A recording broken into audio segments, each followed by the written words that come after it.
Physical activity అనేది ఎన్ని రకాలు ఉంటాయి, ఎందుకు ఫిజికల్ యాక్టివిటీ అనేది మనకి ఇంపార్టెంట్, అసలు ఏంటి ఈ ఫిజికల్ యాక్టివిటీ అంటే మామూలు రెస్టింగ్ పొజిషన్ నుంచి any movement amounts to physical activity అండి. సో మీరు కూర్చొని లెగిసినా అది కూడా ఫిజికల్ యాక్టివిటీ కింద కన్సిడర్ చేస్తాం.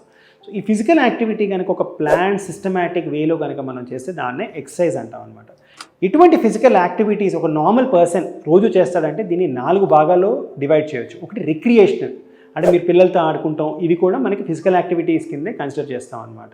నెక్స్ట్ ఆక్యుపేషనల్, అంటే మీరు ఆఫీస్లో నుంచొని సేల్స్ పర్సన్ లాగా, నర్స్ లాగా, డాక్టర్ లాగా మీరు ఎక్కువ నుంచొని పనిచేస్తే అది కూడా ఫిజికల్ యాక్టివిటీ కిందే కన్సిడర్ చేస్తాం. ట్రాన్స్పోర్టేషన్, అంటే పనికి వీటికి మీరు వెళ్ళటం, సైకిల్ యూస్ చేయటం, నడవటం, ఇది కూడా is a kind of physical activity. Last house hold activities, అంటే ఇంట్లో మనం కిచెన్లో పనులు చేయటం, దులపటం, ఇలాంటివి కూడా మనకి ఫిజికల్ యాక్టివిటీ కింద కన్సిడర్ చేస్తాం అనమాట.